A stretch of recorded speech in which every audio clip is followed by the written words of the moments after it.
KBS 뉴스투포입니다. 집중호우로 피해가 컸던 경북 예천에서는 오늘도 실종자 수색 작업이 이어지고 있습니다. 피해 지역에 대한 복구 작업도 한창인데요. 현장에 나가 있는 취재기자 연결합니다. 김재노 기자, 실종자 찾는데 진척이 좀 있습니까?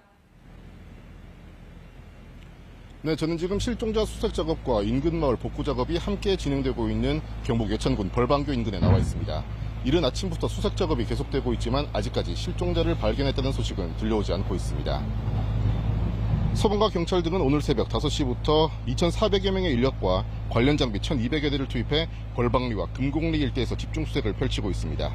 남아있는 실종자는 예천군 벌방리 2명, 금곡리 1명으로 경북 지역 인명피해는 사망 24명, 실종 3명, 부상 17명 등 모두 44명입니다. 한편 어제 수색 작업 중 급류에 휩쓸려 실종됐던 해병 1사단 소속 최수근 일병은 14시간 만에 시신이 수습돼 해군 포항병원으로 이송됐습니다. 해병대 사령부는 사고 경위를 조사 중이며 투입된 부대의 안전장치를 보완하고 순직한 해병에 대해서도 최고의 예우를 갖춰 후속 조치를 진행하겠다고 밝혔습니다. 네, 예천 지역에 피해가 컸는데 복구 작업 어떻게 진행되고 있습니까? 네, 800여 가구 1,200여 명의 이재민들이 아직까지 집으로 돌아가지 못하고 임시 거주시설에 머물고 있습니다. 복구 작업이 늦어지면서 집에 수도와 전기가 끊겨 더 머물러야 하는 상황입니다. 재산 피해도 계속 늘고 있습니다. 농작물 3,100여 헥타르가 침수됐고 가축 10만 8천여 마리가 폐사했습니다. 응급 복구 작업도 진행 중이지만 전체 복구율은 37% 수준에 머물고 있습니다. 경상북도 등은 응급 복구비 등을 투입해 비가 예보된 주말 전까지 복구율을 최대한 높인다는 계획입니다. 지금까지 경북 예천 벌방교에서 KBS 뉴스 김재노입니다. 비는 그쳤지만 여전히 집에 돌아가지 못하고 대피소 등에서 지내는 이재민이 3천여 명에 달합니다. 파손이나 침수된 집의 응급 복구율은 절반에도 미치지 못하고 있는데요. 공식 피해 집계 현황을 오대성 기자가 정리했습니다. 중앙재난안전대책본부는 집중호우와 산사태 등으로 긴급 대피했다가 여전히 집 밖에서 지내는 이재민이 2천여 세대 3,100여 명이라고 밝혔습니다. 지역별로는 경북이 1,200여 명으로 가장 많고 충남 570여 명, 충북 360여 명, 부산 340여 명, 경남 230여 명, 전북 220여 명 등의 순서입니다. 이외에도 전남 80명, 서울 28명, 대전 25명, 세종 20명, 강원 13명, 경기 8명, 대구와 인천, 광주는 각 1명이 집 밖에서 머무르고 있습니다. 미귀가 인원 중 2,300여 명은 경로당이나 마을회관, 학교 등의 임시 주거시설에서 지내고 있으며 800여 명은 친인척 집에서 지내고 있는 걸로 파악됐습니다. 이처럼 일단 비가 그쳤음에도 이재민이 많은 건 주택 복구에 시간이 걸리고 있기 때문입니다. 현재까지 파손되거나 침수된 주택은 667채로 집계됐는데 297채만 응급 복구를 마쳐 복구율은 45%에 불과합니다. 호우로 인한 인명피해는 사망 46명, 실종 4명, 부상 35명입니다. 호우로 인한 직접적인 인명피해가 아닌 안전사고로 잠정 분류된 사망자는 6명, 실종자는 1명입니다. 경북 예천에서 구명조끼가 없는 채 실종자를 수색하다 급류에 휩쓸려 순직한 해병대원 1명도 안전사고로 잠정 분류됐습니다. 시간이 지나면서 파악되는 재산 피해 규모도 늘고 있습니다. 도로나 교량, 상하수도, 하천 제방 같은 공공시설 1,100여 건이 유실되거나 파손됐습니다. 벼와 콩 등 농작물 침수와 낙과로 인한 피해 면적 등은 총 3만 5천여 헥타르로 축구장 4만 9천여 개 크기입니다. 중대본은 호우특보 해제에 따라 비상대응 단계를 기존 3단계에서 1단계로 낮췄지만 풍수해 위기경보는 최고 수준인 심각을 유지하고 있습니다. KBS 뉴스 오대성입니다. 서울의 첫 폭염경보가 내려졌습니다. 비는 잠시 멈췄지만 습한 날씨 속에 체감 기온이 높은데요. 광화문 광장에 나가 있는 취재기자 연결하겠습니다. 이원희 기자, 워낙 더워서 그럴까요? 거리가 한산한 것 같습니다.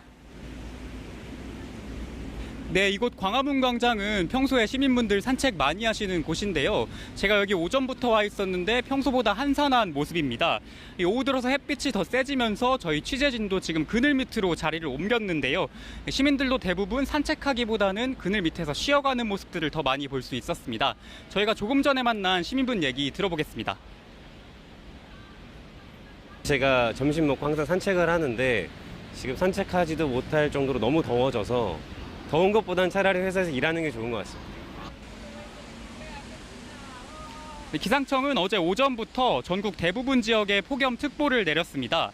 서울의 경우 오늘 아침 10시를 기해 동남권과 서남권에 폭염경보가 내려졌고 동북권과 서부권에는 폭염주의보가 발효 중입니다. 서울에 폭염경보가 내려진 건 올해 들어 처음입니다. 오늘 서울의 낮 기온은 최고 33도까지 올라갈 전망입니다. 여기에 높은 습도가 더해져서 강남 지역의 체감온도는 한때 34.3도까지 오를 것으로 보입니다. 예, 서울뿐 아니라 전국 대부분 지역에 이렇게 폭염특보가 내려졌는데 이렇게 갑자기 더워지면 온열 질환이 걱정입니다. 오늘 하루 어떤 부분 조심해야 할까요?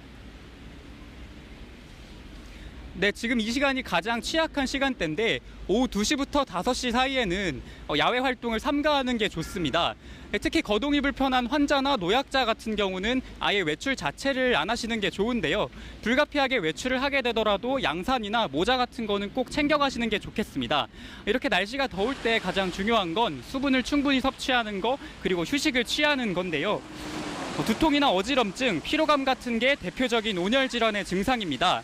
이런 증상이 조금이라도 있다면 실내로 들어가시거나 그늘로 옮겨서 체온을 낮추셔야 됩니다. 특히 주차된 차 안에 어린이를 홀로 남겨두는 것도 이런 날씨에 절대 삼가야 될 행동입니다. 기상청은 내일까지 폭염특보가 이어지고 이후에 다시 전국적으로 비가 내리면서 기온이 낮아질 것으로 전망했습니다. 지금까지 서울 광화문 광장에서 KBS 뉴스 이원입니다. 들으신 것처럼 올여름 서울 지역에 처음으로 폭염경보가 내려지면서 서울시가 비상근무에 들어갔습니다. 오늘 오전 10시 기준 폭염경보가 내려진 자치구는 강동, 강남, 동작구 등 11곳입니다.